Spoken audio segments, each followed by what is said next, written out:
Dr. S.D. Purohit, sir. And the topic is Art of Public Speech and Effective Communication Skill. The mode of communication will be Hindi and English both, sir. Please start the session. Thank you. Thank you.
Yes, sir. Visible. Okay, thank you.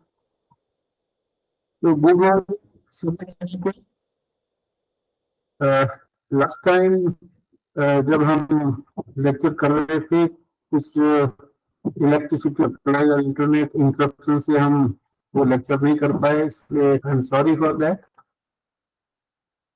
आज हम एक बिल्कुल अलग topic पे चर्चा कर रहे हैं।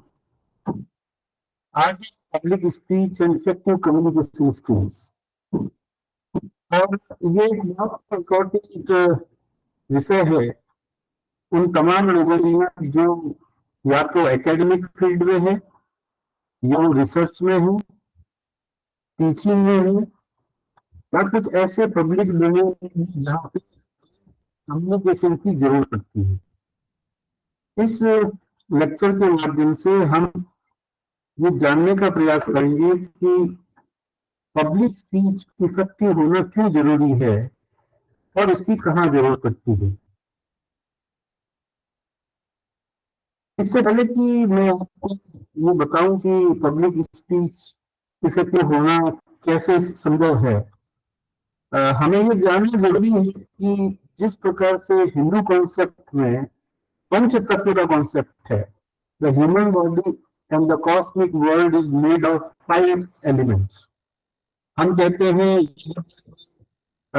हिंदू माइथोलॉजी में ऐसी मान्यता है कि 5 चीजों से मिलकर के हमारा शरीर बना है: अग्नि, वायु, आकाश, पृथ्वी और जल। और इसी बात से सिमिलरिटी निकालते हुए एक अच्छे रिसर्चर के लिए 5 एलिमेंट बहुत जरूरी है for good aptitude in research. यानी आप पीएचडी एस्पायर कर रहे हैं, आप आने वाले भविष्य में अच्छे रिसर्चर बनने का प्रयास करेंगे, और एक अच्छे रिसर्चर में भी 5 गुणों का होना बहुत जरूरी है। First is your ability to think, critical thinking, then your habit of regular reading. यानी एक अच्छा रिसर्चर हमेशा पढ़ता ही रहता है to gain more knowledge in the domain of an individual जिसपे वो रिसर्च करता है। देन तीसरा ये होता है कि जो भी चीज आप कर रहे हैं, आप लोगों के साथ किस प्रकार से इंटरेक्ट करते हैं, तो आपको बोलने की जरूरत पड़ती है। You have to present your data, you have to interact with people. Then चौथा इम्पोर्टेंट पॉइंट है कि आपको लिखने की स्किल कैसी है, चाहे वो हिंदी में लिखने की बात हो, चाहे वो अंग्रेजी में लिखने की बात हो। जैसा जैसा विषय और जिस तरह की आवश्यकता होती है उसके हिसाब से आप जो है लिखने की स्किल आपकी कैसी है। और आप एक रेगुलर हैबिट में होनी चाहिए कि आप लिखते, ताकि आप पेपर पब्लिश कर सकें, आप अपनी थीसिस लिख सकें, आप अपनी रिपोर्ट लिख सकते हैं, आप अपना सिनॉप्सिस लिख सकें। और 5वां सबसे महत्वपूर्ण बात यह है एक रिसर्चर के लिए कि वो कितने लोगों से अपने रिसर्च के बारे में चर्चा करता है, इंटरेक्ट करता है अपने पीयर्स से, अपने सीनियर्स से, अपने टीचर्स से, अपने सुपरवाइजर से, या किसी और ऐसी संस्था से जो जाकर के विजिट करता है और वहां जाकर के देखता है कि वहां लोग कैसा काम करते हैं, उनके क्या टॉपिक्स हैं, उनके रिसर्च इंटरेस्ट क्या है, रिसर्च करने की मेथोडोलॉजी क्या है, उन्होंने नया क्या किया है। तो कुल मिलाकर के हम ये कह सकते हैं कि a good researcher is a combination of 5 different aspects.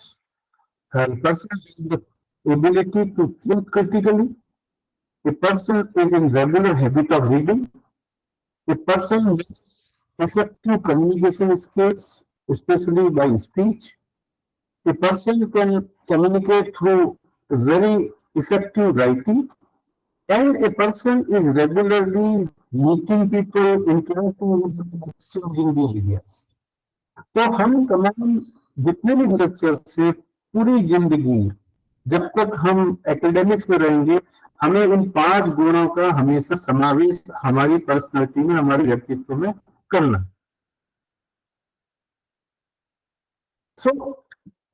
से गुण में से जो पहला गुण जो मैं आपसे चर्चा कर रहा हूं यहाँ पे, कि हम अच्छा कैसे बोल सकते, how we can deliver our speech.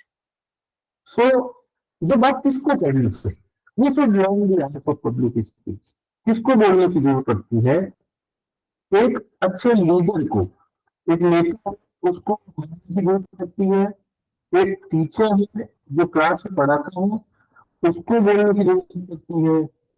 एक आर्टिस्ट है, एक कलाकार है, एक ड्रामेटिस्ट है, उसको जरूरत पड़ती है। या फिर अपने स्टूडेंट लाइफ में आप अगर डिबेट में पार्टिसिपेट करते हैं, वाद विवाद प्रतियोगिता में भाग लेते हैं, तो आपको एज ए डिबेटर आपको बोलना पड़ता है। और एज ए रिसर्चर तो आपको कई बार बोलना पड़ेगा। जब भी आप पीएचडी कर रहे होंगे, पीएचडी करने के बाद भी अगर आप कुछ और रिसर्च की बात करते होंगे, तो every time you will have to speak somewhere. As a student आपको क्लास में सेमिनार के लिए बोलना पड़ सकता है, आपको कोई स्पीच के लिए बोलना पड़ सकता है, आप किसी और कंटेंट के लिए आपको बोलना पड़ सकता है। और एक वो कंटेंट जो कि एक प्रोग्राम कंडक्ट करता है, उसको भी बोलना पड़ता है। तो कहने का मतलब ये है कि बोलने की कला आप में समय होनी चाहिए, और एक अच्छा रिसर्चर अपनी बात को बहुत ही प्रभावी ढंग से effectively communicate करता है। And this is what we are going to talk today. That what is the art of public speech and how to develop that art. हम सभी को इस बात की जानकारी होनी चाहिए कि public speakers are made, they are not born. कहने का मतलब ये है कि हर इंसान, हर रिसर्चर, हर स्टूडेंट, हर व्यक्ति एक अच्छा पब्लिक स्पीकर बन सकता है, क्योंकि ये जन्मजात गुण नहीं, ये वो गुण है जिसको आप पैदा कर सकते हैं, जिसको आप सीख सकते हैं, जिसको आप लर्न कर सकते हैं, जिसको आप बार बार इम्प्रूव कर सकते हैं। तो हम सभी ताकत है, वो कैपेबिलिटी है, we have that ability that every one of us can become a good public speaker, provided that we make appropriate effort. हम ये कह सकते हैं कि ओजस्वी भाषण देने के लिए, यानी ओरेटरी इसको हम कहते हैं, this may be a gift, लेकिन public speaking is not a gift which is given by God. Public speaking वो स्किल है जो आदमी बार बार प्रयास करके, प्रैक्टिस करके, अभ्यास करके अपने आप में पैदा कर सकता है। सो आप लोगों ने ये कि आपको बार बार जगह जगह पर बोलने की रिक्वायरमेंट रहेगी, और जब भी आपको रिक्वायरमेंट रहेगी तो वहां पर आपको ये प्रैक्टिस करनी है। और उसके अगले कुछ स्लाइड्स में हम इस बात की चर्चा करेंगे कि हमें क्या क्या बातों का ध्यान रखना है, हमें कैसे सीखना है, और उसको हम कैसे इफेक्टिव बना सकते हैं। हमें इस बात को समझना होगा कि public speaking is a skill. ये वैसा ही है जैसे पढ़ना एक स्किल है, हर कोई इंसान सीख सकता है। तो पब्लिक स्पीकिंग भी एक स्किल है और स्किल को सीखा जा सकता है। पब्लिक स्पीकिंग के आर्ट को एक्वायर किया जा सकता है, यानी हासिल किया जा सकता है, इसको विकसित किया जा सकता है, it can be developed, it can be home, इसको पॉलिश किया जा सकता है, इसको शार्प बनाया जा सकता है और इसको परफेक्ट किया जा सकता है, यानी इसको अच्छा बनाया जा सकता है। यानी अगर आप ये डिटरमाइन कर लें कि मुझे एक अच्छा पब्लिक स्पीकर बनना है, तो आपने वो तमाम गुण हैं जिनको केवल आपको यूज करना है और अपने आप को तैयार करना है कि आप एक कैसे अच्छे पब्लिक स्पीकर बन सके। इस बात को आपको समझना होगा कि पब्लिक स्पीकिंग जो है वो एक कला है, it is an art in a way, जिसमें जो स्पीकर है वो जो ऑडियंस है, जो आपके श्रोता है, उनके दिमाग को इतने तरीके से घुमा देता है, उसको मैनिपुलेट करता है, उनको स्लो कर देता है कि आप एकदम उनके छा जाते हैं। यानी पब्लिक स्पीकिंग जो है वो सिर्फ आपके आर्ट की वजह से आप सारे तमाम श्रोताओं के ऊपर प्रभावी रूप से उनको इन्फ्लुएंस कर सकते हैं, उनको प्रभावित कर सकते हैं। लेकिन साथ ही हमें ये सोचना होगा कि जो पब्लिक स्पीकिंग है वो एक प्रकार का विज्ञान है, या हम ये कह सकते हैं दूसरे शब्दों में कि public speaking is both an art and science. Art इसलिए है कि आपके तौर तरीकों से, आपके बॉडी लैंग्वेज से, आपके प्रेजेंटेशन के तरीकों से आपका ऑडियंस आप पे मोहित हो सकता है, वो आपसे इन्फ्लुएंस हो सकता है, वो आपके पब्लिक स्पीकिंग से प्रभावित हो सकता है। लेकिन आपको अगर इसको विज्ञान की दृष्टि से देखना है तो आपको देखना पड़ेगा कि इनके कुछ सिद्धांत हैं, देयर आर सर्टेन प्रिंसिपल्स जिनको आपको ध्यान रखना होगा कि make your public speech more effective. जैसे speaker has to get used to the feel of platform और द क्लासरूम। सबसे इंपॉर्टेंट बात यह है कि जब आप अपने प्लेटफॉर्म पर खड़े होते हैं, जहां पे आप बोलने के लिए खड़े होते हैं, तो आपको ये सोचना होगा कि क्या आप वहां कहीं घबराते नहीं रहे हैं, आप नर्वस तो नहीं हो रहे हैं। तो आपको ये आदत डालनी पड़ेगी कि आप अपने ऑडियंस के सामने 200 लोग, 100 लोग, 50 लोग, 20 लोग के सामने आप खड़े हो सकें और उस खड़े होकर के आप अपनी नर्वसनेस को समाप्त करके। दूसरा, speaker has to get used to the thinking on his feet.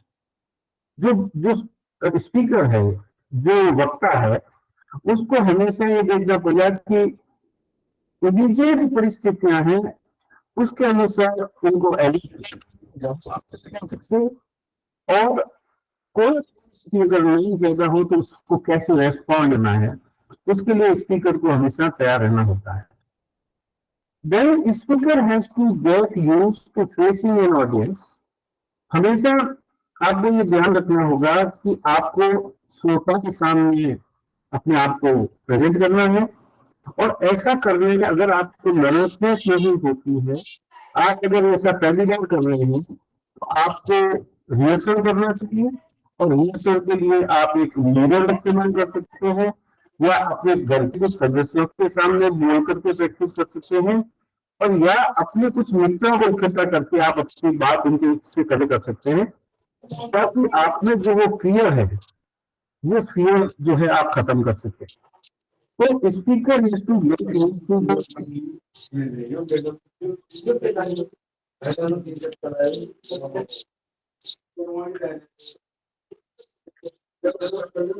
आपसे डिस्टर्बेंस हो रहा है।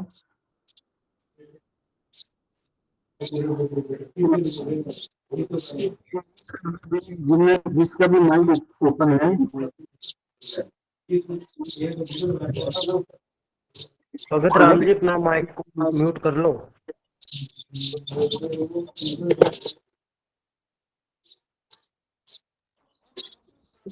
स्पीकर को हमेशा अपना टाइम का ध्यान रखना है कि उसको अपनी बात कितने समय में पूरी करनी है, और उसके लिए आपको अपनी घड़ी के ऊपर हमेशा ध्यान रखना होगा। आगे सब आ जाओ।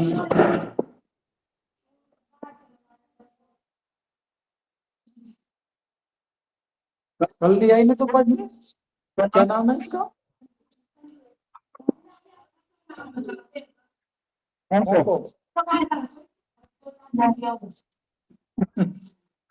बता दो ना याद। अपना कीजिए प्लीज।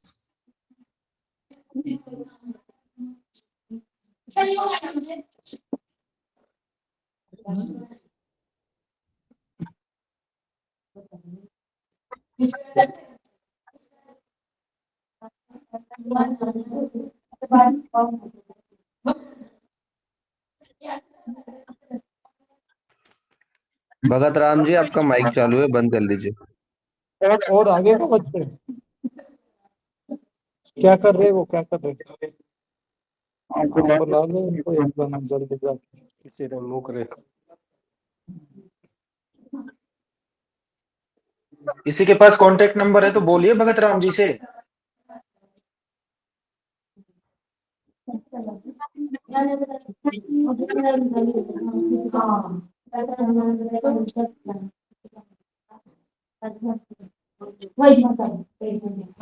भगत राम मीणा अपना माइक म्यूट कीजिए। भगत राम जी अपना माइक माइक माइक म्यूट करो, माइक।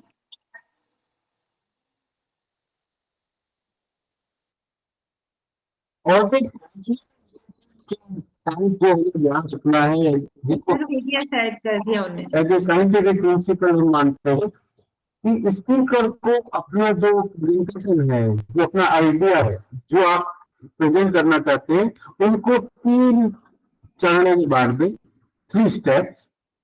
यानी आप अपने स्पीच को कैसे ओपन करेंगे, उसका मेन, और जब इसका समाप्त करेंगे तो उसको क्लोज कैसे करेंगे। यानी आपको ओपनिंग के पहले आप भूमिका बनानी पड़ेगी, what we are going to talk. Then उसके बाद में आपका जो मेन कंटेंट है, अपना प्रेजेंटेशन, वो बताना होगा। और फिर में जब आप अपनी बात समाप्त करें तो वापस किस तरह से आपको रैप करना है, यानी अपनी पूरी बात को समझ कैसे करना है, उसको समराइज कैसे करना है, उसको संक्षिप्त में वापस कैसे रिपीट करके बताना है। तो हर स्पीकर को, हर वक्ता को अपना लेक्चर, अपना प्रेजेंटेशन, अपनी सेमिनार, अपना सिनॉप्सिस का प्रेजेंटेशन या अपना लेक्चर, जो भी वो प्रेजेंट करने जा रहा है, उसको 3 भागों में बांटेंगे। पहले ओपन कैसे करेंगे, क्योंकि हम एब्रप्ट ओपन करेंगे। हम पहले उसकी भूमिका बनाएंगे कि हम क्या करने जा रहे हैं, क्यों करने जा रहे हैं, किसको लिए करने जा रहे हैं, और उसके बाद में उसका मेन कंटेंट प्रेजेंट करेंगे। और फिर आखिर में हम इसे वापस समराइज करेंगे कि हमने अभी तक जितनी भी बात की उसका निचोड़ क्या है।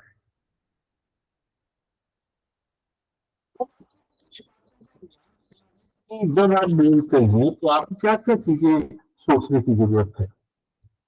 सबसे पहली बात है, यानी आप बहुत पहले से तैयारी करें, और लास्ट मोमेंट, यानी अंतिम क्षण तक आप इंतजार नहीं करें।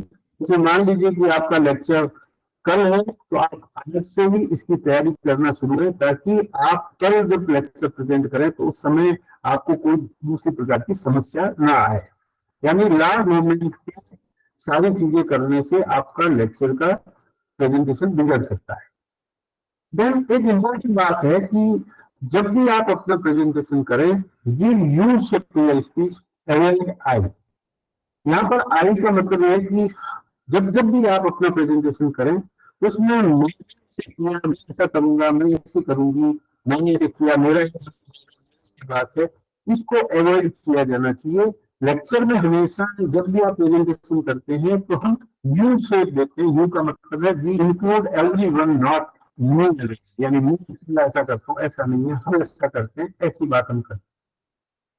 देन तीसरा इंपॉर्टेंट पॉइंट है अवॉइड एक्साइटमेंट, और अपने इमोशन को कंट्रोल करें। यानी कई बार ये होता है कि हम नर्वस तो हमारे को जोश आने लगता है, हम नर्वसनेस को कंट्रोल करने के लिए एक्साइट हो जाते हैं, तो उससे ये होता है आप जो अपनी बात कहना चाहते हैं वो प्रभावी तरीके से नहीं कह पाते। तो अवॉइड एक्साइटमेंट, यानी कोई किसी प्रकार की उत्तेजना आपके प्रेजेंटर में नहीं होनी चाहिए, बहुत कूल तरीके से आप अपने को प्रेजेंट करें और अपने जो भी इमोशन है, जो अपनी भावनाएं हैं, उनको अपने ऊपर हावी ना होने दें। देन चौथा इंपॉर्टेंट पॉइंट ये होता है कि अगर किसी भी कारण से आपको उदाहरण देना है और वहां पे जो लोग बैठे हुए हैं उनका कोई आप नाम लेना चाहते हैं, तो वो नाम ना लें उनका। तो अवॉइड कॉलिंग का मतलब है कि आप किसी का उदाहरण दे रहे हैं कि फलां साहब यहाँ पे बैठे हुए हैं, इनका अगर मैं उदाहरण दूं तो आप इसका उदाहरण हमेशा काल्पनिक उदाहरण देना चाहिए। तो avoid calling. Then next important point है, do not try to impress. हमें कभी भी ऐसा नहीं करना है कि हम किसी को इम्प्रेस करने के लिए, प्रभावित करने के लिए नहीं कह रहे हैं। हम एक नेचुरल तरीके से, प्राकृतिक रूप से, बिल्कुल साधारण तरीके से अपनी बात को लोगों के सामने, एक्सपर्ट्स के सामने, हमारे ऑडियंस के सामने, हमारे विद्यार्थियों के सामने रखें। And make hypothetical estimate of the value. कई बार ये होता है कि हमें कुछ उदाहरण देने पड़ते हैं जिसमें हम कुछ स्पेसिफिक वैल्यूज बताना चाहते हैं। मान लीजिए हम किसी पॉपुलेशन की बात करते हैं, किसी नंबर की बात करते हैं, किसी संख्या की बात करते हैं। अगर आपकी निश्चित रूप से हुई है तब तो आप उस संख्या का इस्तेमाल करें। अदरवाइज आप ये कहें कि स्मॉल नंबर, उसका इस्तेमाल करें, बजाय इसके कि आप ये कहें कि 2,50,000 या 3,50,000 या 10 लाख या 1,40,00,000। ऐसा आप ना करें जब तक आप श्योर ना हो। तो कहने का यह मतलब ये है कि स्पेकुलेशन का मतलब है हमेशा नहीं लगाया जाए। आप काल्पनिक बात ना करें, बल्कि आप केवल उस बात को ग्रॉस स्केल पे चर्चा करें। जैसे मान लीजिए आप कहते हैं experiments have been conducted, rather आप ये कहें कि 5 एक्सपेरिमेंट हुए या 50 एक्सपेरिमेंट हुए। तो कोई भी या किसी आदमी की संख्या की वैल्यू अगर आपको देनी है तो या आपके पास एग्जैक्ट नंबर होने चाहिए, अगर वो नहीं है तो आप बिल्कुल स्पेकुलेट ना करें या उसको हाइपोथेटिकल एस्टिमेट ना दें। नेक्स्ट इंपॉर्टेंट जो पॉइंट कंसिडरेशन है वो ये है कि हर स्पीकर को, हर वक्ता को, हर बोलने वाले को सबसे पहले जानना जरूरी है। साइकोलॉजी, आप अपने श्रोताओं की साइकोलॉजी को सबसे पहले पहचानें, क्योंकि जब तक आप उनकी साइकोलॉजी नहीं जानते हैं तब तक उनके तक पहुंच नहीं पाएंगे। और ये सबसे महत्वपूर्ण बात है आपके पब्लिक स्पीच के आर्ट को सीखने के लिए। तो इससे पहले कि आप उनकी साइकोलॉजी जाने, आपको कुछ प्रश्न के उत्तर अपने आप को खोजने होंगे। Audience is looking for answers to the following question. यानी आपके मान चलिए कि आपको श्रोता इन 4 प्रश्न के उत्तर चाहता है। अब ये 4 प्रश्न क्या है? पहला प्रश्न है व्हाट दिस सब्जेक्ट, यानी जो मेरे सामने वक्ता है उसने इस विषय को क्यों चुना, आपका ऑडियंस ये जानना चाहता है। मान लीजिए कि आज मैं आपके सामने एक प्रेजेंटेशन दे रहा हूं, आज तो पब्लिक स्पीच, तो आप विचार आएगा कि हमें ये विषय क्यों पढ़ाया जा रहा है, why this subject, why this topic, why this context. तो आपके पास जिस विषय को बोल रहा हूँ या बोल रही हूँ वो है, सर एक क्वेश्चन है जी बिल्कुल सर। जैसे हाँ जी, हम हमारा टॉपिक पहले से प्रिपेयर करके प्रेजेंट करने जा रहे हैं, है ना, तो हमारी ऑडियंस का साइकोलॉजी जानना, वो भी कंटेंट हमने प्रिपेयर किया है, वो आंसर जब हम हमारी प्रेजेंटेशन पूरी डिलीवर कर देंगे उसके बाद ही उनको मिल पाएंगे, तो हम उनकी साइकोलॉजी पहले से कैसे जानेंगे? साइकोलॉजी रिसर्च स्कॉलर अपना सिलेबस कैसे करने जा रहे हैं। हाँ जी, कि आपके एक्सपर्ट इस सब्जेक्ट को सुनने के लिए तैयार है। वो जो जिसको आप प्रेजेंट करने जा रहे हैं जी वो कि जो कुछ भी आप करने जा रहे हैं इज इट रेलेवेंट जिसके लिए ऑडियंस आपके सामने बैठा है। एक छोटा सा सर, एग्जांपल बता रहा हूँ कि जैसे हमें कोई टॉपिक मिला है तो हमें वो डिलीवर करना है, तो ऑलमोस्ट थोड़ा बहुत तो उनके इंटरेस्ट के अकॉर्डिंग होगा, तभी वो गैदर हुए वहां पे। सर मेरा क्वेश्चन ये था कि मतलब हम ऑडियंस की साइड भी, या फिर पहले से ही हम जैसे हम इंट्रोडक्शन दें तो कुछ ऐसा क्रिएट करें या कुछ ऐसे क्वेश्चंस करें ताकि वो हमारे टॉपिक से थोड़ा सा टच में आ जाए, फिर हम स्टार्ट करें, ऐसा कुछ है? तो आप ये देखिए कि जब ये मैंने ओपन किया मेरा लेक्चर तो मैंने आपसे कहा कि हमें 5 गुण लेके सीखना है और उस हाँ जी, हाँ। और लेक्चर कर रहा हूँ तो मेरा ये आ रहा है कि मैंने जो सब्जेक्ट चुना है वो अच्छे काम है। सर आपकी आवाज भी थोड़ा सा है ना डिस्टर्बेंस आ रहा है, एक्चुअली क्लियरली आ नहीं रही। सर आपकी आवाज है ना इको हो रही है बहुत ज्यादा।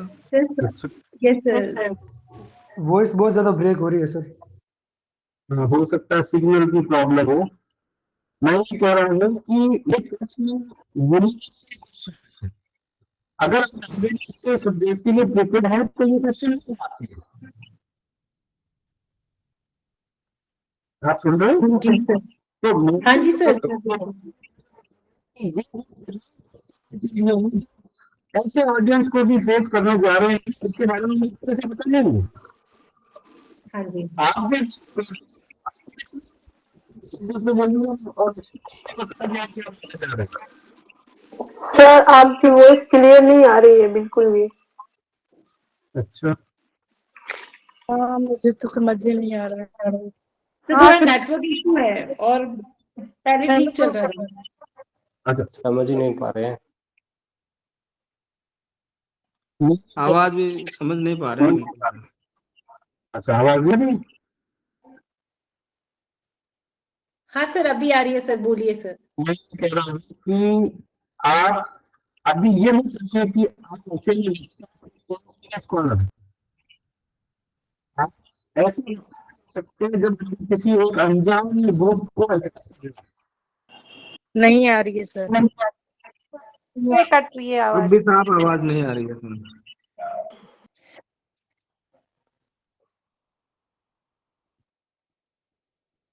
एक मिनट आप बोल लीजिए।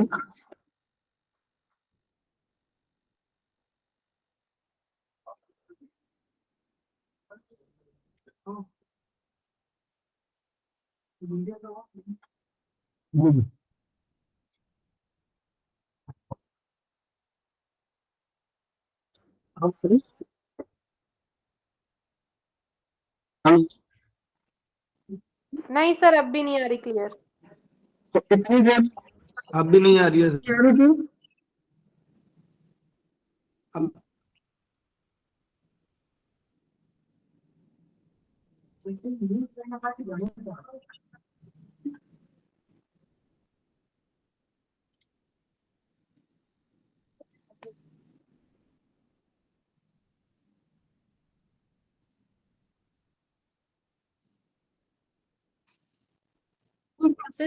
सर आप फिर से ट्राई कीजिए सर।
अब आ रही है? हाँ सर, आवाज तो आ रही है। स्क्रीन? हाँ, स्क्रीन विजिबल है।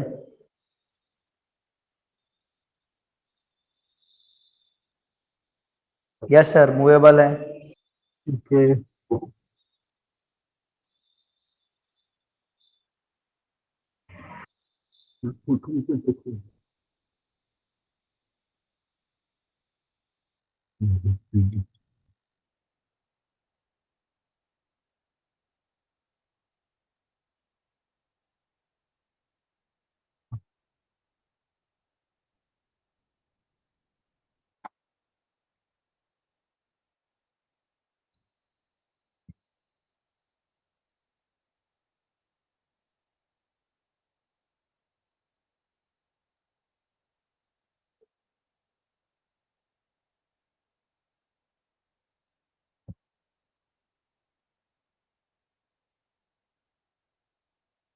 आप भेजे ना वापस?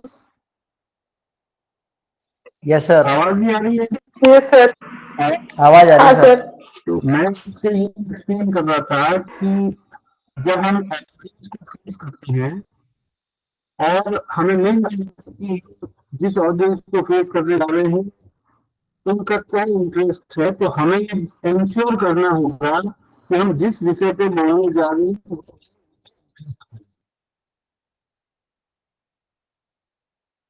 वो सब्जेक्ट का मतलब है subject, whether this subject is of interest for the audience. दूसरा वो ये प्रश्न जानना चाहता है, why this subject for us? Clear नहीं है। हाँ जी, सर, आवाज फिर ब्रेक हो रही है आपकी बीच बीच में। सर आप अपना कैमरा ऑफ कर दो और फिर ऑडियो ऑन रखने दो, केवल आवाज आ जाएगी।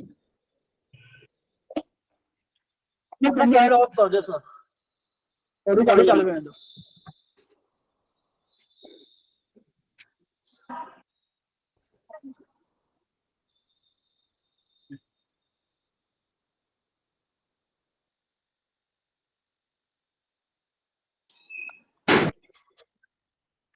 अब मेरी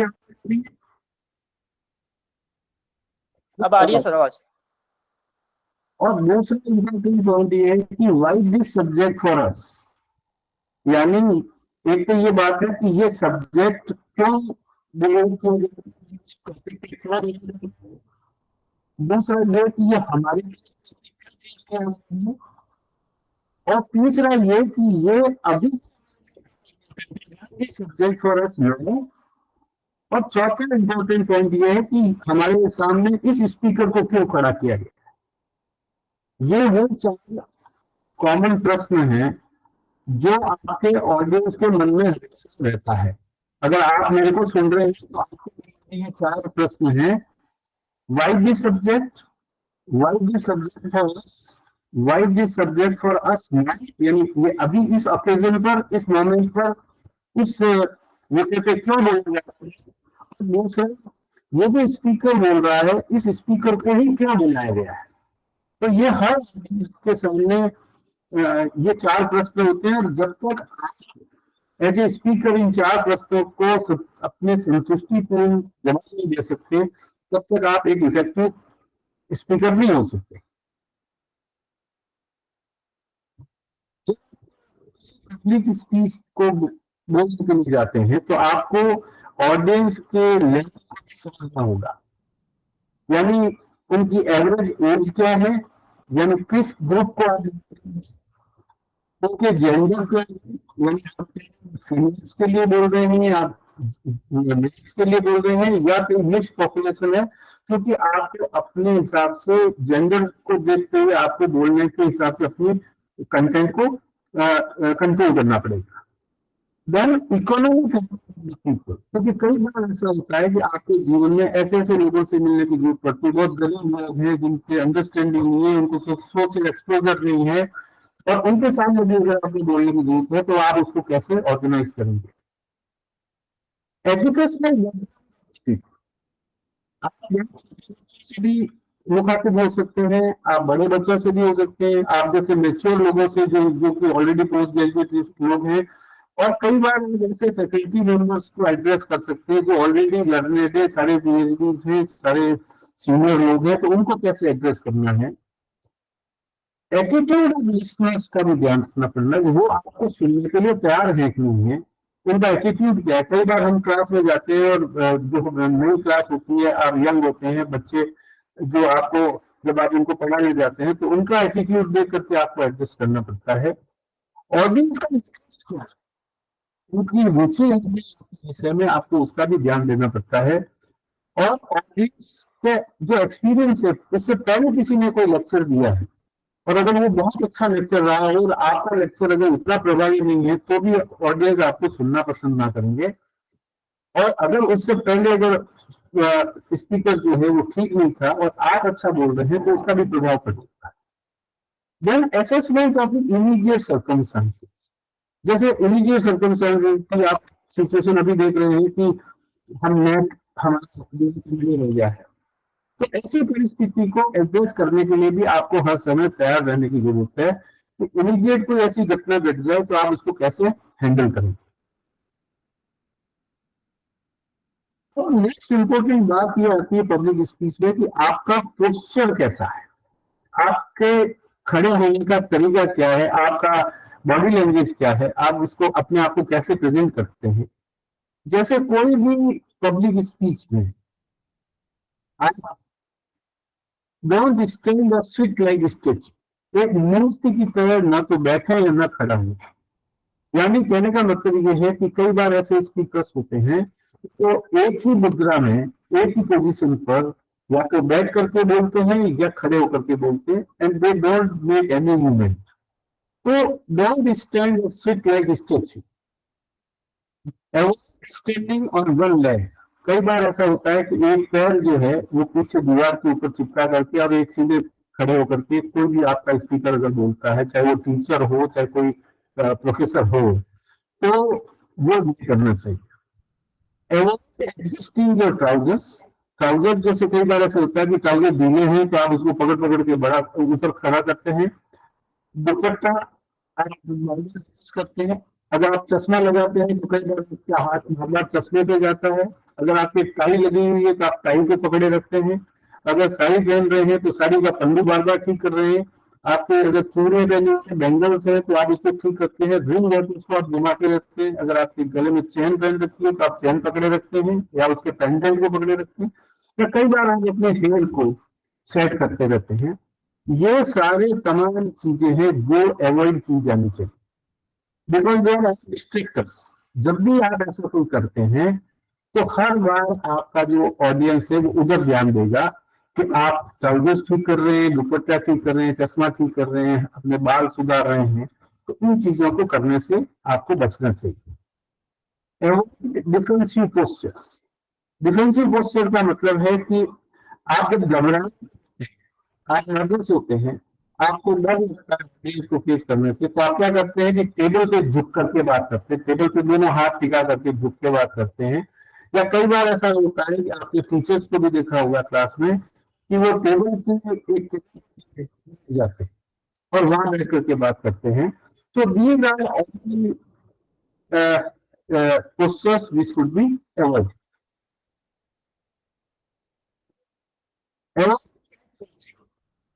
यानी ये जो तकिया करने की जो आदत होती है उसको हमें अवॉइड करना चाहिए। आपने देखा होगा ऐसे बहुत सारे तकिया कलाम है, जैसे यू अंडरस्टैंड, यू नो, माने, ठीक है, ओके, नथिंग, वेल, यानी, आई मीन टू से, I mean, in fact, I think you know. ऐसे और भी हो सकती हैं। हमने देखा भी है कई बार हमारी क्लास में जब हम स्टूडेंट होते हैं तो हमारे टीचर जो है एक शब्द का बार बार रिपीटेटिव इस्तेमाल करते हैं, और जब वो ऐसा करते हैं या हम करते हैं या मैं करता हूँ या कोई और करता है तो हम बजाय उसके कंटेंट को सुनने के हम वो तकिया कलाम के कितनी बार वो यूज करता है उसको गिनते रहते हैं और अब नेक्स्ट कब बोलेगा।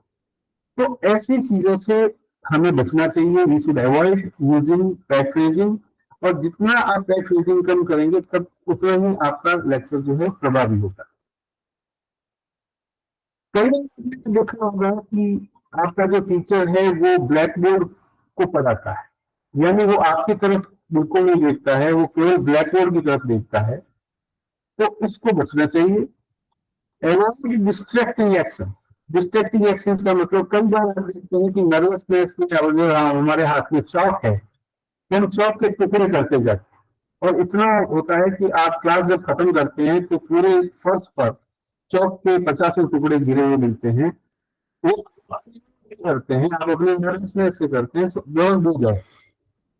कई ऐसे टीचर्स होते हैं, कई ऐसे स्पीकर्स होते हैं जो बोलते बोलते टेबल पे जो कोई सामान पड़ा है, कोई ऑब्जेक्ट पड़ा है, कोई पेन पड़ा है, कोई पेंसिल पड़ी है, कोई चश्मा पड़ा है, तो एक जगह से दूसरी जगह पर मूव करते रहते हैं।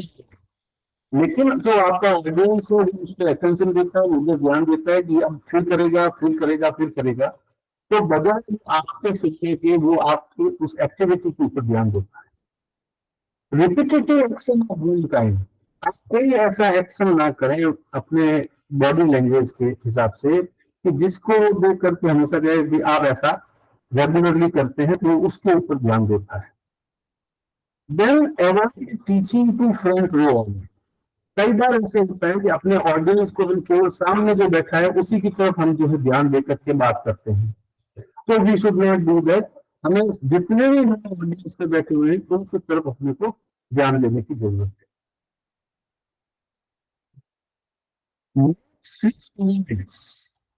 आप हमेशा धीरे धीरे अपने डाइस पर मूव करें।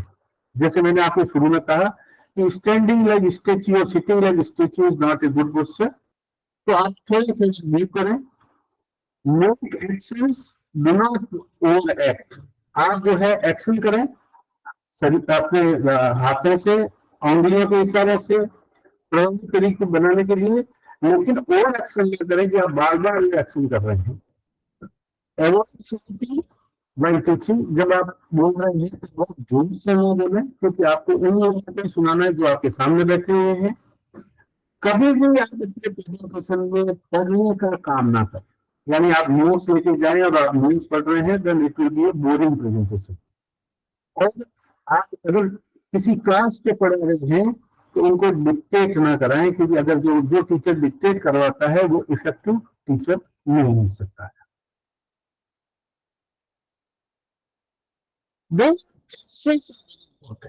Because you can express by your body language. अपने बॉडी लैंग्वेज से आप बहुत सी बातें जो है कन्वे कर सकते हैं, और इसके लिए कहा जाता है कि lips only utter, eyes, hands and other body parts speak.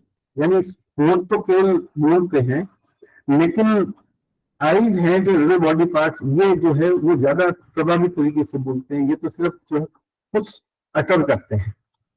So repulsive gestures like fidgeting the fingers, यानी अंगुलियों में जो है आप मोड़ने को जो है ये ना करें। शोल्डर जंपिंग, जैसे कंधे उचकाने का काम करते हैं, या फिर नाखून कुतरने का जो काम है वो अवॉइड किया जाना चाहिए। और किसी भी प्रेजेंटेशन का जो सबसे महत्वपूर्ण पार्ट होता है वो है establishment of eye to eye contact. यानी आपके ऑडियंस में जितने भी लोग बैठे हुए हैं या पैनल ऑफ एक्सपर्ट्स बैठा हुआ है, तो सबको आप आंखों से आंखें मिला करके अपना प्रेजेंटेशन करें, ना ऐसा कि आप पूरा फ्रंट रो को पढ़ा रहे हैं, पीछे के लोग सारे इग्नोर हैं। Express with hands for size, dimension, emphasis and warning.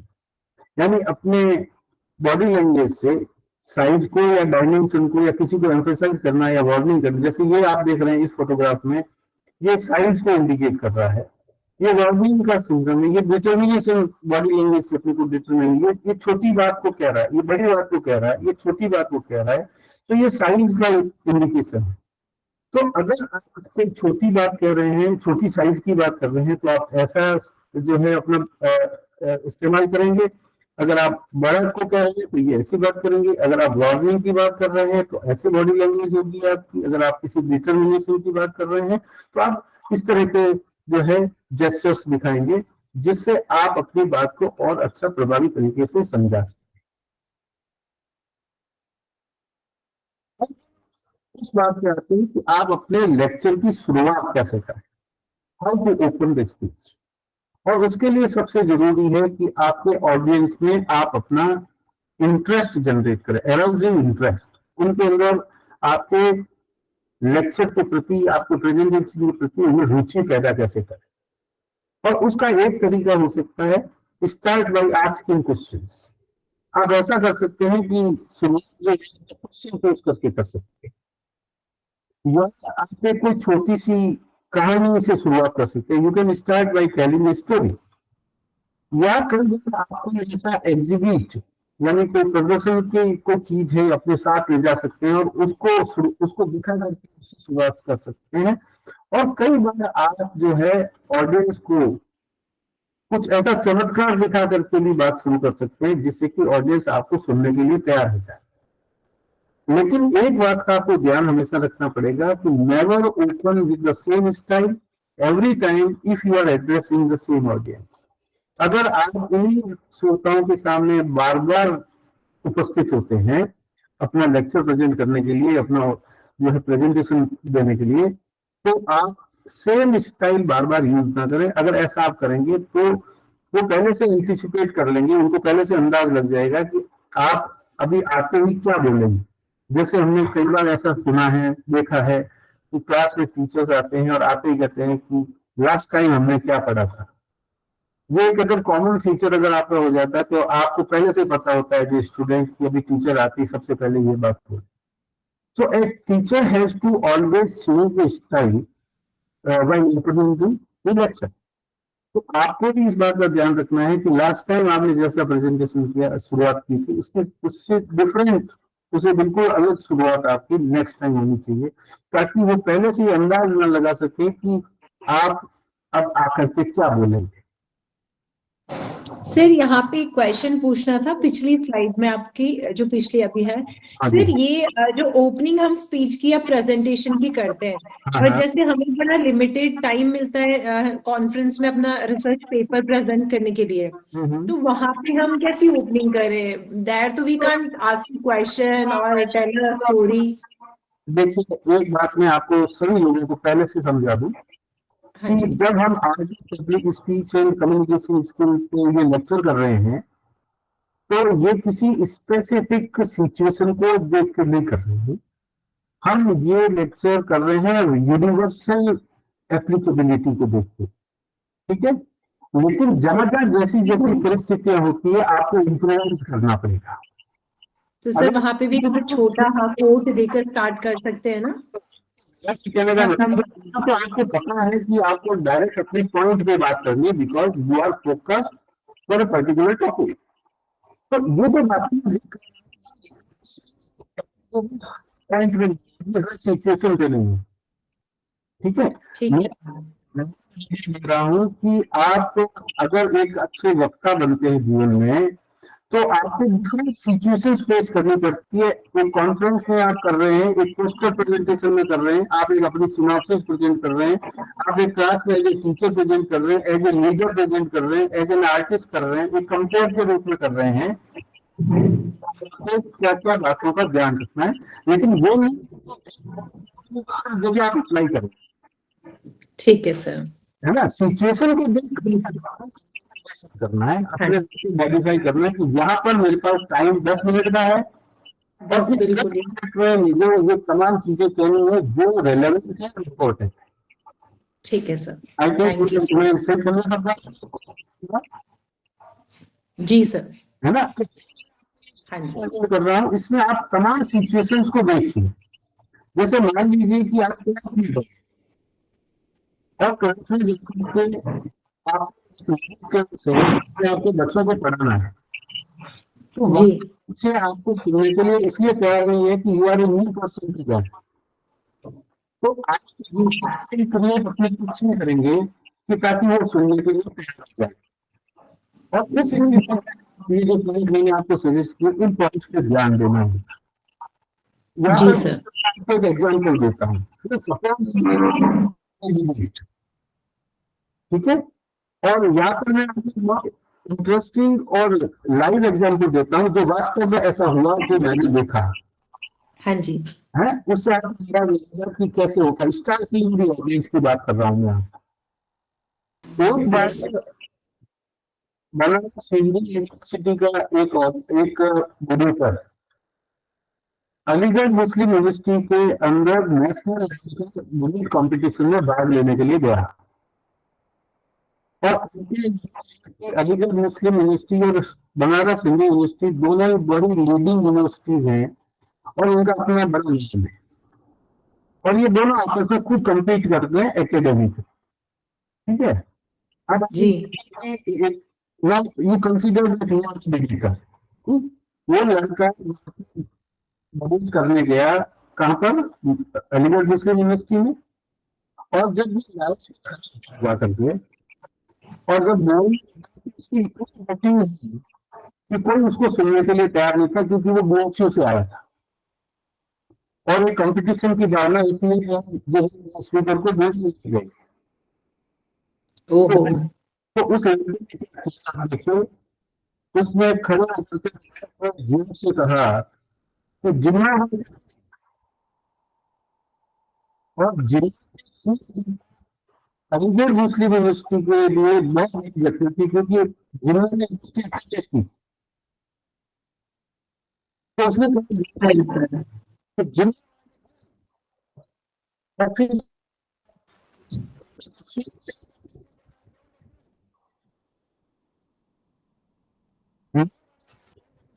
तो वॉइस क्लियर नहीं आ रही है।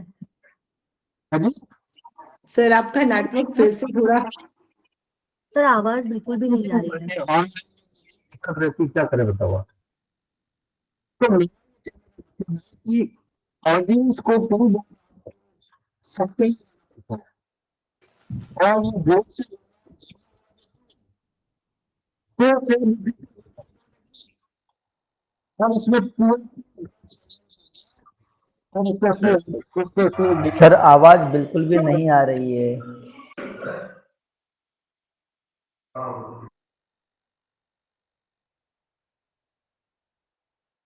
तो क्या बताइए फिर भी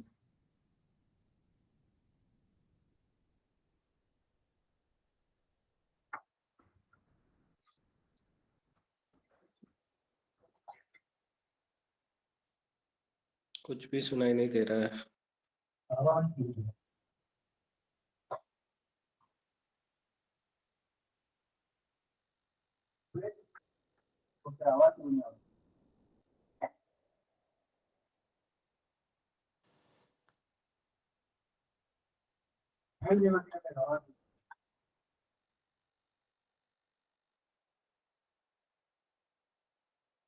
तो बात का करना मना अभी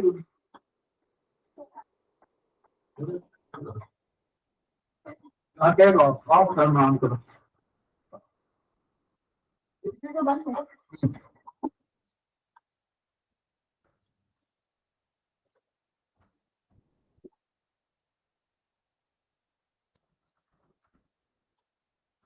पता है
आपको स्लाइड विजिबल है?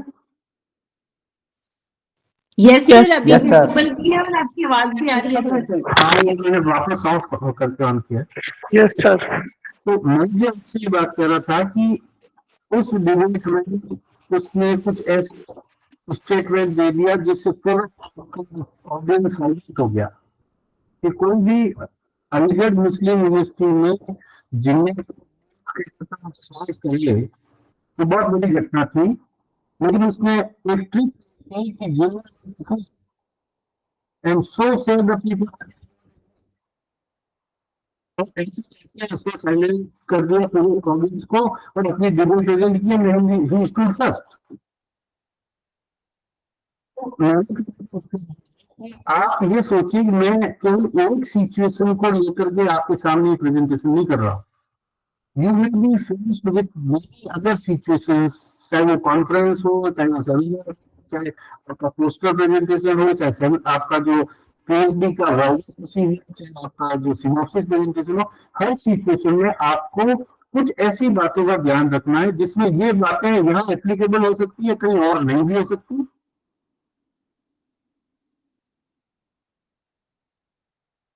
देन नेक्स्ट इंपॉर्टेंट करती है बॉडी ऑफ स्पीच, यानी आपके लेक्चर का मेन कंटेंट।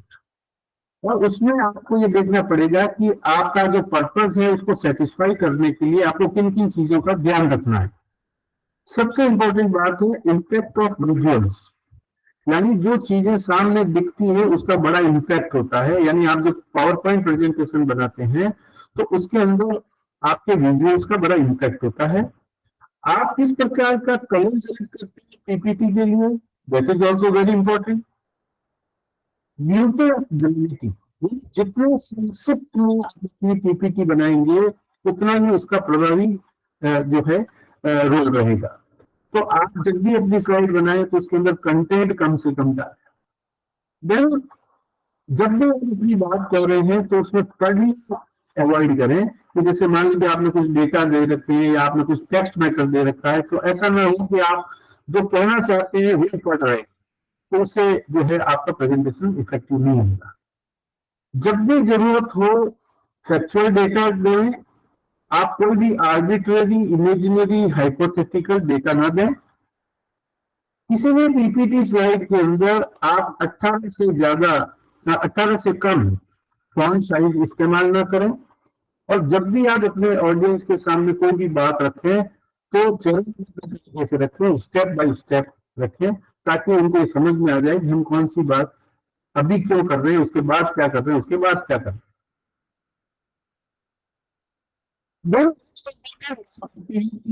भाषा पे आपका पूरा कंट्रोल, यानी आप जिस भाषा में बोल रहे हैं, चाहे वो हिंदी की भाषा हो, चाहे वो अंग्रेजी भाषा हो, आपका लैंग्वेज में कमांड होना जरूरी है। उस कमांड में जो सबसे इंपॉर्टेंट बात होती है वो आपकी ग्रामर है। तो you should be using proper grammar. और एक अच्छा वक्ता अपने स्पीच में इस्तेमाल करता है, सिनोनिम्स का इस्तेमाल करता है, ताकि हो सकता है कि एक शब्द किसी को आता हो, एक शब्द किसी को नहीं आता हो। तो if you are using synonyms, then you are able to convey the message more effectively than when you are using a single word. तो ज्यादा हमें अलग अलग प्रकार के पर्यायवाची शब्दों का इस्तेमाल करना चाहिए, ताकि आपके यहाँ सामने बैठे हुए जो श्रोता हैं उनको ये बात समझ में आ जाए जो आप कहना चाहते हैं।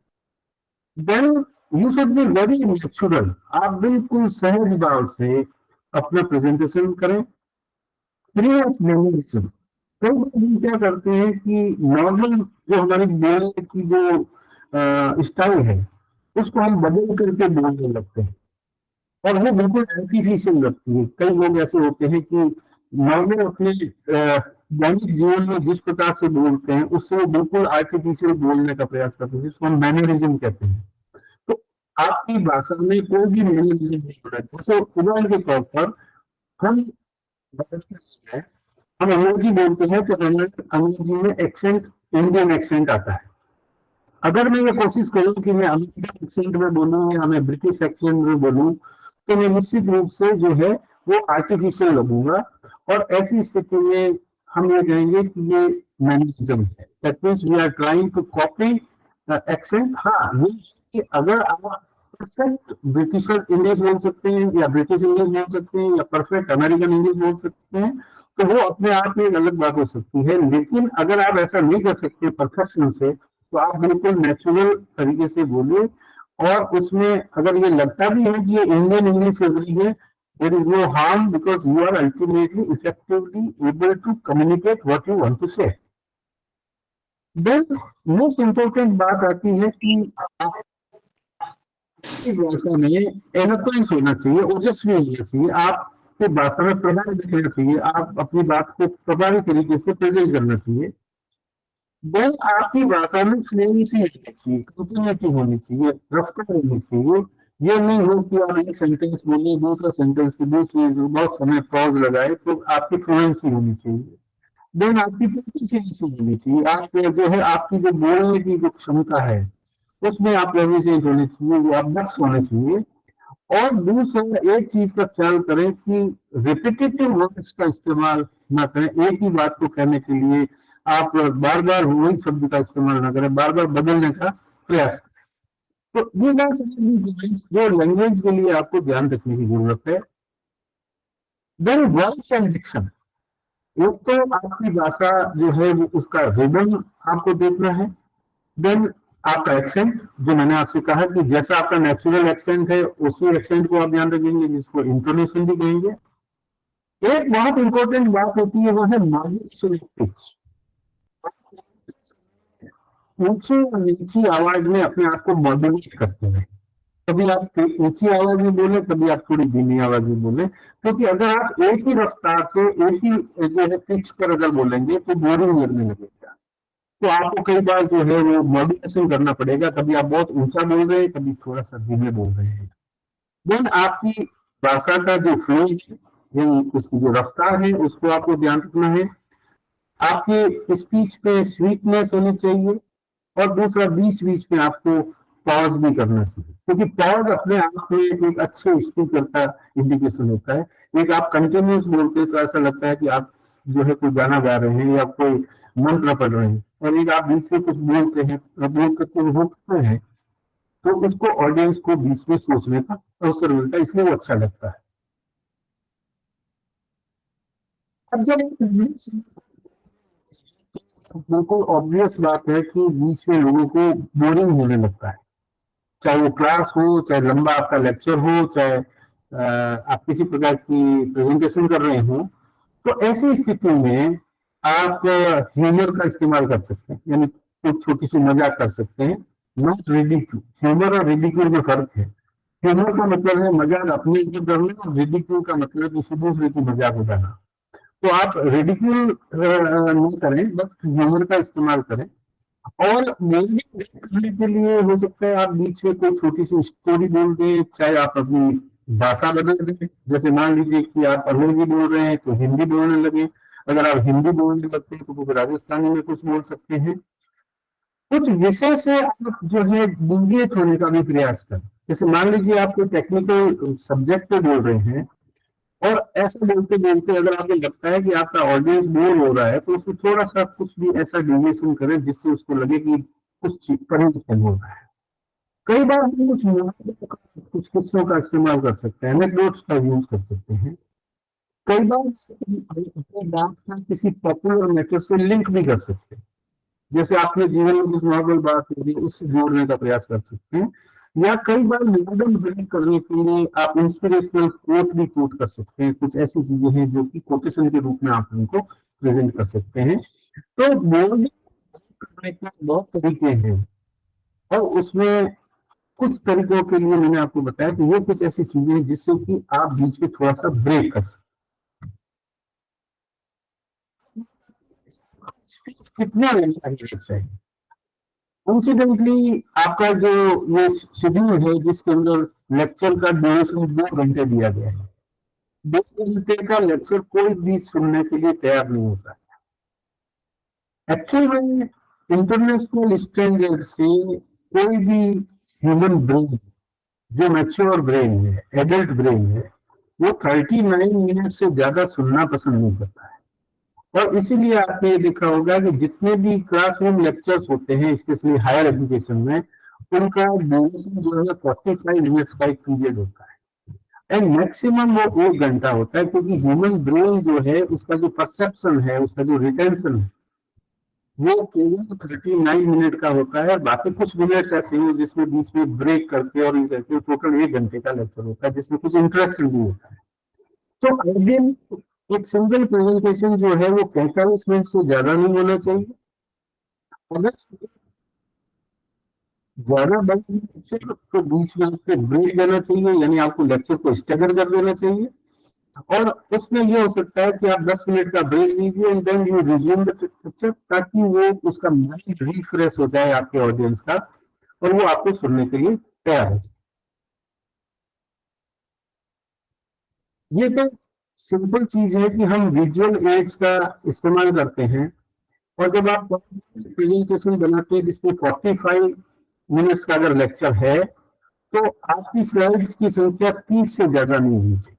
यानी a lecture of 45 minutes should not include more than 30 slides.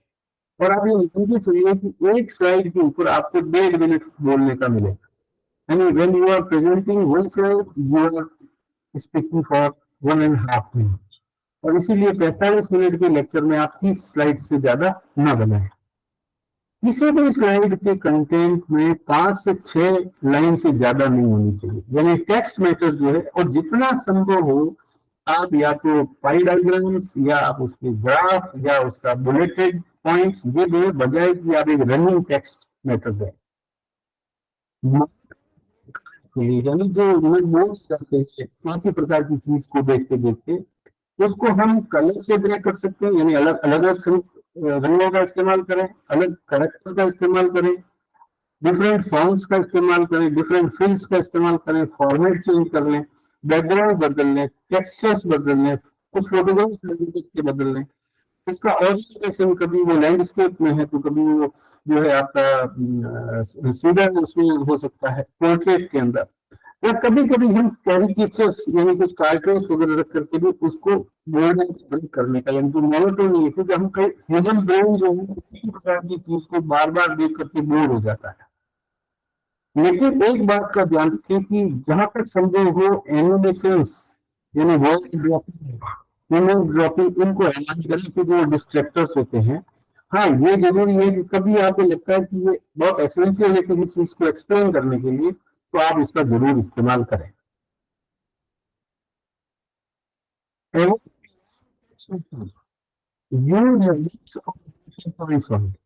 यानी लंबा टेक्स्ट मैटर को अपनी स्लाइडों में न डालें, अगर जरूरत हो तो केवल हेडिंग का इस्तेमाल करें या बुलेटेड पॉइंट्स का। बड़ी टेबल्स का इस्तेमाल न करें या लाइन्स डेटा डालने का इस्तेमाल न करें, केवल सेलिंग फीचर्स के लिए डालें। स्क्रीन, कई लोग ऐसे हैं 7-7 रंग की स्क्रीन यूज करते हैं, तो वो इस्तेमाल ना करें। Use graphics, pictures, pie charts, diagrams instead of text matter where possible. जहां जहां संभव हो ग्राफिक का, पिक्चर का, पाई चार्ट का, डायग्राम का इस्तेमाल करें और टेक्स्ट मैटर को कम करें। आप अपने लेक्चर को क्लोज कैसे करें, how to close your speech, lecture और प्रेजेंटेशन। तो अपने लेक्चर को जब प्रेजेंट करने जाएं और उससे पहले आप इस बातों का ध्यान रखें कि जो स्पीच आप देने जा रहे हैं क्या उससे रुचि पैदा हुई, इट कुड स्टिमुलेट इंटरेस्ट, और ये बॉडी से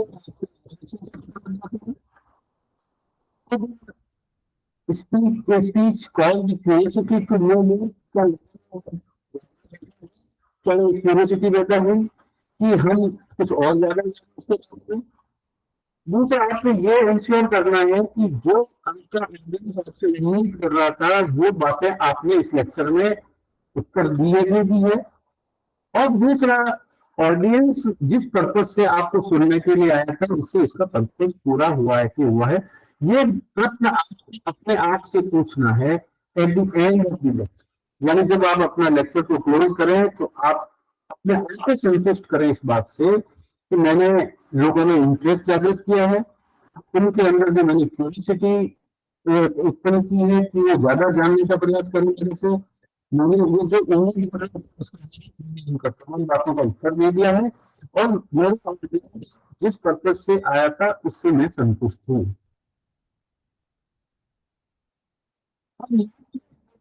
कि हर लेक्चर या हर प्रेजेंटेशन के बाद में ये बहुत ही सामान्य बात है कि आपको लोग प्रश्न पूछे।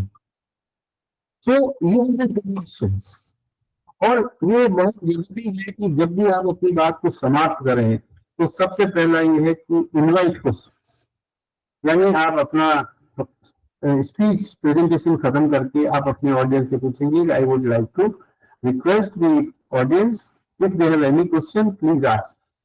तो क्वेश्चन कस्टमरी या एक कर्टसी का पार्ट है कि हर प्रेजेंटेशन के बाद में आपको लेक्चर क्वेश्चन इनवाइट करना है। जब कोई भी आपसे प्रश्न पूछ रहा है तो उस प्रश्न को आप बिल्कुल इत्मीनान से पहले पूरा सुने। You are not to immediately interrupt the questioner before he is able to ask the question fully. इसलिए आपको पूरे तसल्ली से और शांति से सुनना है। आंसर द क्वेश्चन कामली, बड़े ठंडे दिमाग से आपको उसका उत्तर देना है विद ऑल पॉसिबल एक्सप्लेनेशन, जो भी आपके पास संभावित उत्तर हो, ताकि आपका क्वेश्चनर आपसे संतुष्ट हो जाए। क्वेश्चन कई बार क्या होता है कि हमें प्रश्न का उत्तर नहीं आता है, और जब हमें प्रश्न का उत्तर नहीं आता है तो हम जो है इधर उधर की बातें करने लग जाते हैं ताकि वो ओरिजिनल प्रश्न कहीं खो जाए। तो हमें ऐसा कोई भी काम नहीं करना चाहिए जिससे कि प्रश्न को हम साइड ट्रैक करने की कोशिश करें। अगर हमें उत्तर नहीं आता तो हम सिंपल ये कह सकते हैं कि I don't have answer to this question. कई ये देखा होगा कि कुछ स्पीकर जो है क्वेश्चनर को रिडिक्यूल करने लग जाते, उसका मजाक उड़ाने लग जाते। जैसे हम एक क्लास की बात करें और एज ए टीचर हम कोई क्लास पढ़ा रहे हैं और कोई बच्चा जो है आपको बहुत ऑर्डिनरी सवाल पूछता है, तो हम ये कहने लग जाए, अगर मान लीजिए कि अरे तुम्हें इतना भी नहीं आता है, ये तो बहुत सिंपल क्वेश्चन है, ये क्या प्रश्न पूछ रहे हो, ये तो तुम्हें घर पे पढ़ के आना चाहिए था। तो ये रिडिक्यूल करने का जो सिस्टम है, दिस इज नॉट करेक्ट। हमें हर प्रश्न का उत्तर, चाहे वो कितना भी सिंपल हो, उसका भी देना है। अगर वो बहुत कॉम्प्लेक्स क्वेश्चन है तो उसका भी उत्तर देना है। और जिस प्रश्न का हमें उत्तर नहीं आता है, हमें ये बता देना है कि इसका उत्तर हमें नहीं आता है और हम कभी इसको पढ़ करके हम आपको बताएंगे।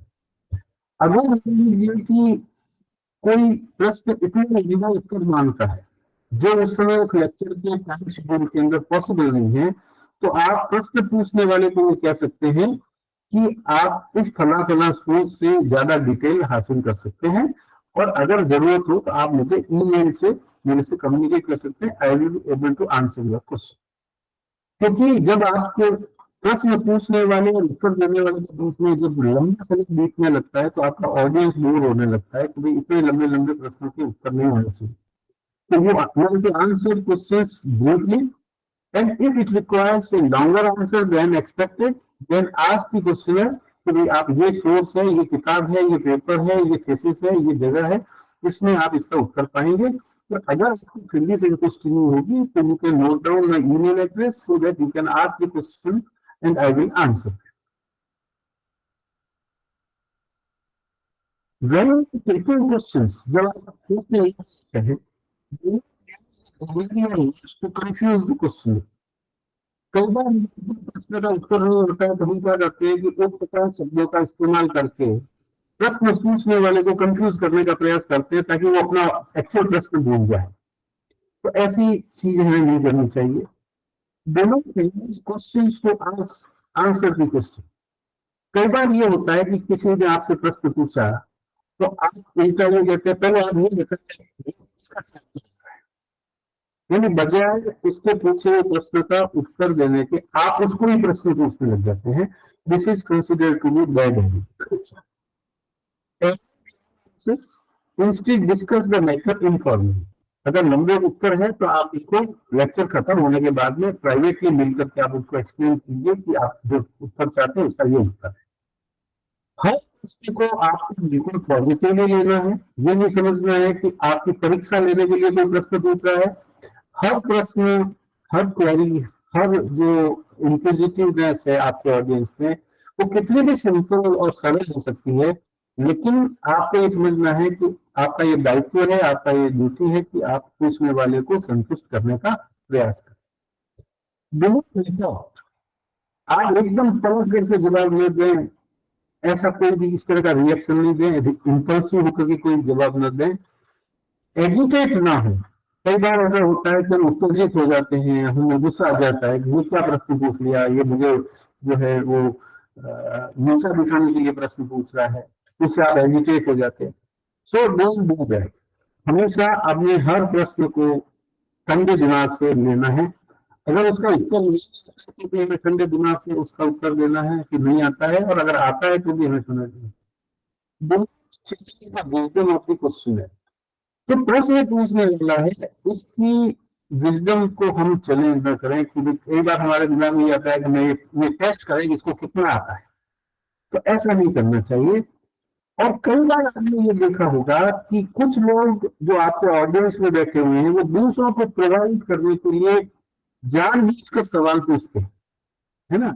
सो do not take questions seriously. Rhetoric question का मतलब है कि वो जो अपने आप को लोगों के सामने बड़ा दिखाने के लिए, समझदार दिखाने के लिए, होशियार दिखाने के लिए, इंटेलिजेंट दिखाने के लिए आपसे प्रश्न पूछता है, तो ऐसे प्रश्नों को आप स्माइल से लाइटली अवॉइड कीजिए, क्योंकि वो प्रश्न सिर्फ लोगों को इम्प्रेस करने के लिए, अपने साथियों को ये बताने के लिए मैं और लोगों से ज्यादा होशियार हूँ, वो पूछता है, और उसको हमें अवॉइड करना चाहिए। जब हम करते हैं तो एक बहुत नेचुरल कर्टसी है पूरी दुनिया में कि लोग आपको बधाई देते हैं, आपसे कहते हैं कि आपका प्रेजेंटेशन बहुत अच्छा था। इसका मतलब ये कतई नहीं है कि आपका प्रेजेंटेशन रियली बहुत अच्छा है, क्योंकि एक नॉर्मल कर्टसी, हम किसी के घर जाते हैं और हम खाना खाते हैं, वो कैसा भी खाना होता है, ये कर्टसी कहती है कि फूड वॉज वेरी गुड। तो कई बार ये होता है कि आपका लेक्चर अच्छा भी हो सकता है, आपका लेक्चर अच्छा नहीं भी हो सकता है, लेकिन उसके बावजूद भी लोग आपको कॉम्प्लीमेंट्स देते हैं कि नहीं वेरी गुड, आपका बहुत अच्छा लेक्चर हुआ। तो एक्सेप्ट कॉम्प्लीमेंट्स विथ ह्यूमिलिटी, यानी कोई भी आपसे आपकी तारीफ करे प्रेजेंटेशन की, तो आप नम्रता से उसको स्वीकार कीजिए। डू नॉट गेट टेम्पर्ड, आप उससे उत्साहित होने की बिल्कुल जरूरत नहीं है कि आपने कोई बहुत बड़ा काम कर दिया है। और ये तो बिल्कुल ही ना करें कि आप अपने आप की तारीफ करने लगे कि मेरा तो वास्तव में लेक्चर बहुत अच्छा था, लोगों ने मेरी इतनी तारीफ करी, मुझे लोगों ने आकर के बड़ा कॉम्प्लीमेंट किया, मुझे बहुत ऐसा किया, क्योंकि वो लोग वो एक कर्टसी के नाते, एक शिष्टाचार के नाते आपको आकर के आपकी तारीफ करते हैं। इसका बिल्कुल मतलब जरूरी नहीं है कि वास्तव में आपका प्रेजेंटेशन बहुत अच्छा था, और अच्छा था भी तो भी आपको नम्रता से उसको स्वीकार करना चाहिए। और अंतिम बात यह है कि आप आखिर में अपने ऑडियंस को उनके पेशेंस के लिए, उनके धैर्य के लिए धन्यवाद दें कि उन्होंने आपको पहले से सुना, आपकी बात को समझने का प्रयास किया, और आपके प्रेजेंटेशन में उन्होंने जो है सहयोग किया। इसके लिए आपको धन्यवाद। तो thank you. This is all about what I wanted to tell you about the art of public speech. और जैसा कि मैंने किसी प्रश्न के उत्तर में आप लोगों से कहा कि ये सारी बातें अलग अलग सिचुएशन में एप्लीकेबल हो सकती है, ये सारी बातें सभी जगह पर एक ही प्रकार से एप्लीकेबल है, ये जरूरी नहीं है, लेकिन आपको कुछ बातों का विशेष तौर पर आपके जेस्चर्स का, आपके पोस्चर का, आपके बॉडी लैंग्वेज का, आपकी टाइप ऑफ स्लाइड के प्रेजेंटेशन का, उसके कलर्स का, उसके टेक्स्ट के मैटर का, टेबल्स का, पाई चार्ट्स का, इन सब का आप लोगों को ध्यान देना पड़ेगा। इसी के साथ मैं इस प्रेजेंटेशन को यहाँ समाप्त करता हूँ, और आप लोगों से ये अपेक्षा करता हूँ कि आपके मन में कोई भी ऐसी शंका हो, कोई भी प्रश्न हो, तो I am available here to answer the question.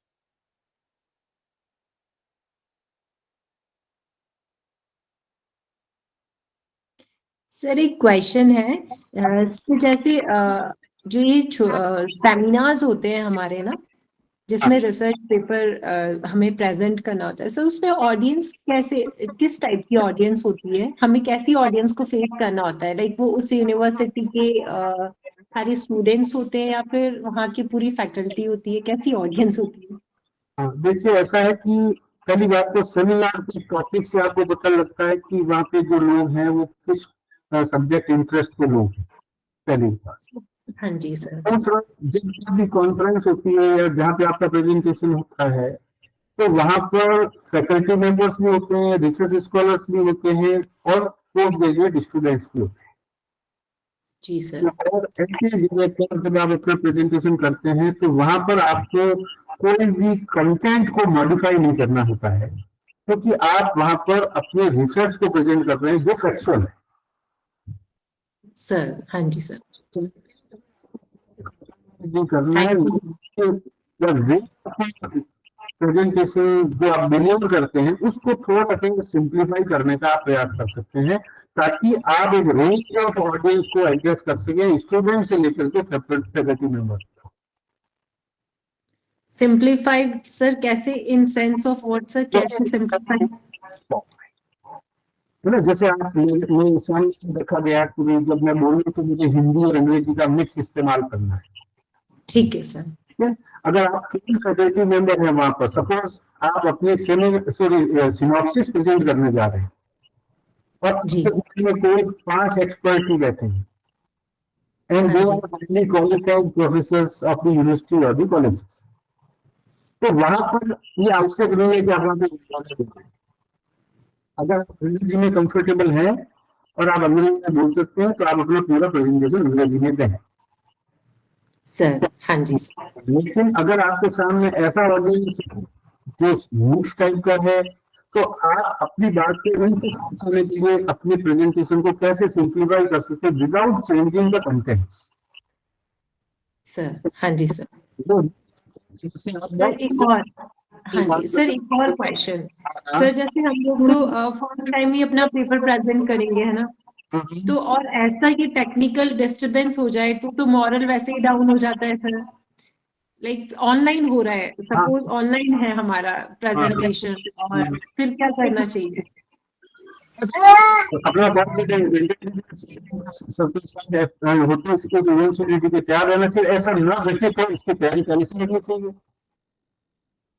जैसे मैं होता है अच्छा फिर कर दे, और जैसे एक लेक्चर मेरा जैसा भी होता है जिसमें पोस्टर प्रेजेंटेशन की हम तैयारी करते हैं। कॉन्फ्रेंस में अधिकतर आज की तारीख में आपके ओरल प्रेजेंटेशन कम होते हैं, जो यंग लोग होते हैं उनके, और उनके पोस्टर प्रेजेंटेशन होते हैं सर। तो पोस्टर आपको क्या क्या बातों का ध्यान रखना है, जैसे लाइट चली गई। हाँ जी। हाँ जी।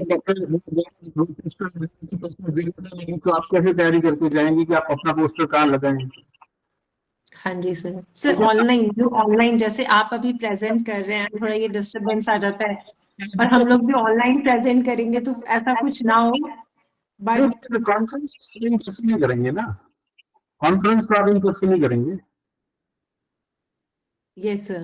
और दूसरा कॉन्फ्रेंस तो वैसे भी इन पर्सन नहीं करने का, तो अगर कोई विदेश की कॉन्फ्रेंस अटेंड कर रहे हैं तब तो फिर भी ठीक समझ में आता है, लेकिन अगर आप कोई इंडिया में कॉन्फ्रेंस अटेंड कर रहे हैं तो आपको इन पर्सन ही करना चाहिए, क्योंकि जो मिलता है, जो मैंने आपसे 5 का करेक्टर बताया कि इंटरेक्शन जो है वो एक रिसर्चर की जान। If you are not interacting with experts in your subject, you are not learning from books. तो कॉन्फ्रेंस में जाने का मकसद केवल आपका प्रेजेंटेशन नहीं होता है, वहां पे आने वाले एक्सपर्ट्स के साथ आपका जो इंटरेक्शन है, जो आपके साथ उनका जो संवाद है, वो बहुत इंपॉर्टेंट होता है। ओके सर, ठीक है सर, थैंक यू सर।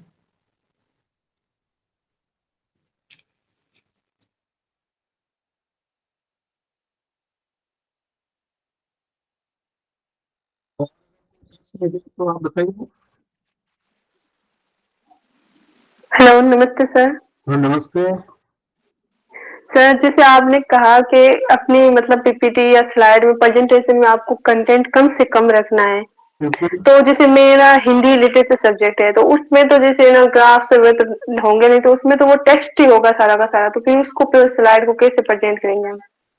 देखिए, एक तो स्लाइड की संख्या बढ़ती है, क्योंकि हेलो सर, मैं ये कह रहा हूँ, एक तो स्लाइड की संख्या बढ़ने से हो सकता है। सर आपकी आवाज सही नहीं आ रही है, क्लियर नहीं आ रही है। स्लाइड की संख्या बढ़ने से, हाँ सर, तो स्लाइड की संख्या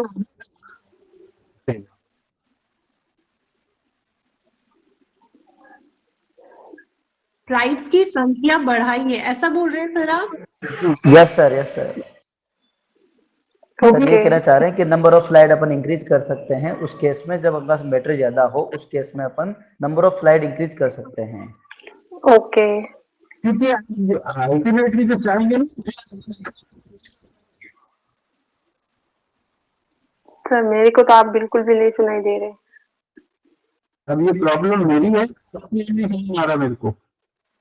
सर आवाज आपकी क्लियर नहीं है, बहुत कम आवाज आ रही है सर।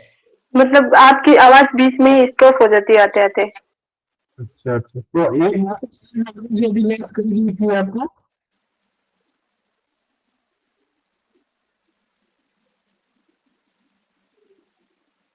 सर प्लीज एक बार फिर बोलिए आप। मैं ये कह रहा हूँ कि स्लाइड आप अपने प्रेजेंटेशन में ज्यादा कंटेंट को एक्टिवेट कर सकते हैं।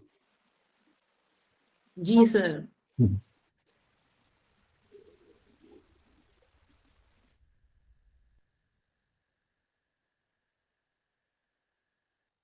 और इसमें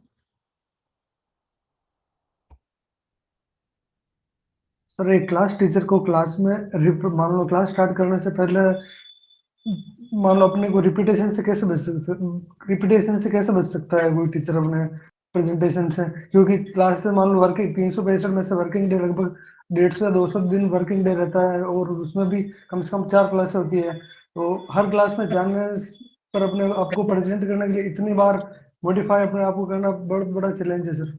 नहीं, कोई चैलेंज नहीं है। आप हमेशा देखिए, कल मैंने स्टार्ट करूंगा, कभी हम स्टूडेंट को कहेंगे तुम बताओ कि कल कल कहाँ पे हमने छोड़ा था, कभी हम अपनी बात को शुरुआत करेंगे किसी कहानी से, किसी किस्से से। सही है। तो आप अपने रिपीट कर ही सकते हैं ना। हाँ सर। 180 दिन जो है वो करेंगे, लेकिन 4 दिन कंटिन्यूस ऐसे भी जमा कीजिए, 6 दिन वापस कर लीजिए। Yes sir. कहने का ये मतलब है कि स्टूडेंट को जो वो अपेक्षा करते हैं वो तो वो क्या करेगा, जी सर, रिकॉर्ड करेगा कि हमारे सर आएंगे और आते ही सबसे पहले ये बोलेंगे। जी sir. Okay sir, thank you.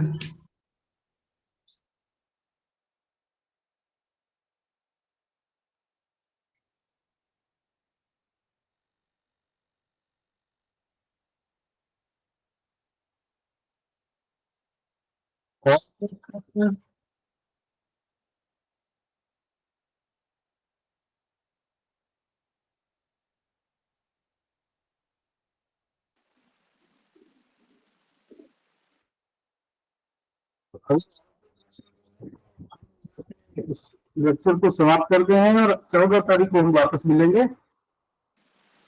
Thank you very much. Okay sir, thank you sir. Thank you sir, thank you so much. Thank you sir.